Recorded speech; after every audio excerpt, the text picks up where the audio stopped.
अस्सलाम वालेकुम, मैं हूं अपना शेफ़ अहंगर। उम्मीद है आप सब खैरियत से होंगे, मेरे तमाम सुनने वाले और देखने वाले। आज एक ख़ास किस्म का स्पेशल बादामी कबाब लेकर आया हूँ आपके सामने। कबाब तो बहुत सारे इंशाल्लाह आपको सिखाऊंगा, आपको सिखाए गए हैं और इंशाल्लाह वक्त आगे बढ़ते रहेगा तो नई नई डिशेस आपके सामने हम लेके आते रहेंगे। जिद्दत जो हमने सीखा है अपने उस्ताद से कुकिंग में, तो वो भी आपके सामने लेके आते रहेंगे इंशाल्लाह। अच्छा, आज जो रेसिपी है तो इससे यूनिक है और स्पेशल है, इसको समझिएगा और ट्राई ज़रूर कीजिएगा। तो सबसे पहले आपकी मशीन के अंदर तकरीबन 1 से 1.5 इंच के बराबर अदरक को बराबर कट करना है, छीलना है और इस मशीन के अंदर शामिल करना है। इसके बाद 6 से 7 अदद लहसुन को तकरीबन एक छोटे छोटे बारीक पीस करके आपने मशीन के अंदर शामिल करना है। इसी के साथ आपने इसके अंदर मोटी वाली हरी मिर्च 3 से 4 अदद, अगर आपने तो स्पाइसी करना है तो पतली वाली हरी मिर्च का इस्तेमाल कर लें। इसको बारीक कट कर लें। इसके साथ कोटागड्डी धनिया, कोटागड्डी पुदीने के पत्ते और तकरीबन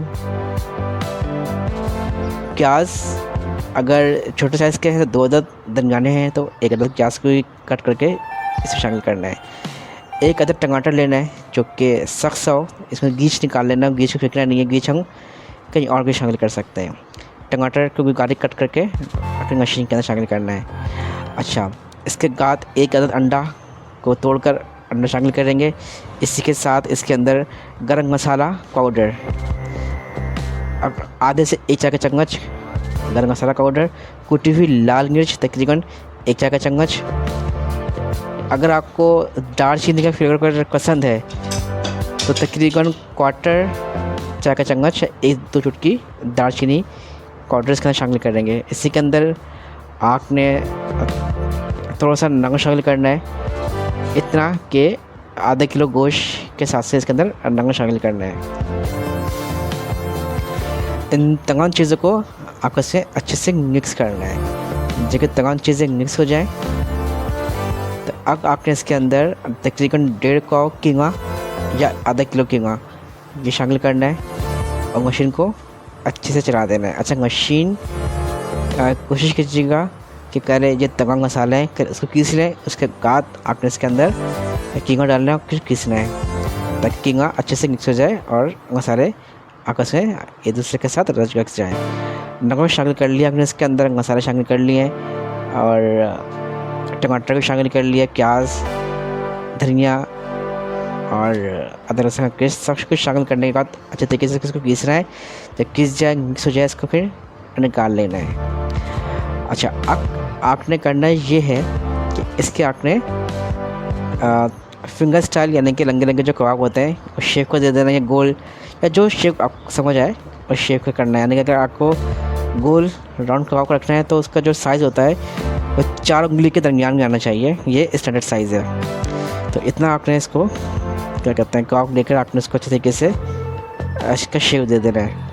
अच्छा, अब करना ये है कि 1 अदद अंडा हमने इसमें शामिल कर लिया है, तो अब कोटिंग करनी है अंडे की और बादाम की। तो आपने एक प्याले के अंदर 1 या 2 अदद अंडा फेंटना है अच्छे से और एक प्लेट के अंदर आपने 50 ग्राम या 100 ग्राम पिस्ता या बादाम, जैसे बादामी कबाब हम बना रहे हैं तो बादाम को बारीक चॉप कर लें, बारीक पीस लें। अब करना ये है कि आपने एक कबाब के पीस को उठाना है, इसको कोट करना है अंडे के अंदर, निकालना है, अंडे को अच्छे झाड़ना है हल्के हाथ से ताकि जो एक्सेस अंडा है वो हाथ से अपने प्याले में आ जाए और फिर इसको बादाम के साथ कोट करना है और फिर इसको साइड में रख देना है। इसी तरीके से तमाम कबाब को इसी तरीके से कोट कर लें अंडे और बादाम के साथ। अगर आपको डबल कोटिंग चाहिए तो अंडे के अंदर कोट करने के बाद बादाम के अंदर कोट करना है, दोबारा से इसी को अंडे के अंदर कोट करें और दोबारा से बादाम के अंदर कोट करें, ये डबल कोटिंग हो जाती है। जिन फैमिली मेम्बर्स को, जिन लोगों को बादाम ज़्यादा पसंद है वो डबल कोटिंग कर सकता है। जब कोटिंग कर लें आप अच्छे तरीके से, फिर एक पैन के अंदर आपने ऑयल को गर्म करना है। ऑयल गर्म हो जाए तो तमाम कबाब को अच्छे से आपने इसको डीप फ्राई कर लेना है ताकि ये अच्छे से फ्राई हो जाए। तेज़ आँच के अंदर फ्राई नहीं करना, तकरीबन 3-4 मिनट तक आपने फ्राई करना अच्छे तरीके से। जब फ्राई हो जाए तो उसको डिश आउट कर लेना और ये सर्व करना है अपने दस्तरखान में। तो ये को अच्छे से स्पेशल किस्म के गदांगी कबाब तैयार हो जाएंगे हमारे। और इसकी रेसिपी बड़ी ज़बरदस्त है, टेस्ट बहुत ताकतवर टेस्ट है इसके अंदर, टेस्ट अच्छा है और ताकतवर फ्लेवर्स हैं इसके अंदर। अंडा है, गदांग है और इसके अंदर हमने चिकन या रेड मीट यानी कि गाय का गोश्त और चिकन शामिल किया है। मर्ज़ी आपकी है, चाहे रेड मीट शामिल कर लें यानी कि गाय का गोश्त शामिल कर लें, चाहे चिकन शामिल कर लें, आपकी ऑन चॉइस है। तो आई होप आपको रेसिपी अच्छी लगी होगी। मुझे मेरी टीम को दें इजाज़त, दुआ में देखिएगा। मेरी टीम के अंदर यहाँ पर खतीजा मौजूद है, यहाँ पर आयशा मौजूद है, यहाँ असम मौजूद है, जो कि इस पूरे वीडियो को एडिट करते हैं, अपलोड करने में और आपके सामने आपके लिए पेश करते हैं। हम सबको भी दुआ में देखिएगा। चैनल को लाइक करें, सब्सक्राइब करें और अपने दोस्तों के साथ ज़रूर शेयर करें। बहुत शुक्रिया। अल्लाह हाफ़िज़।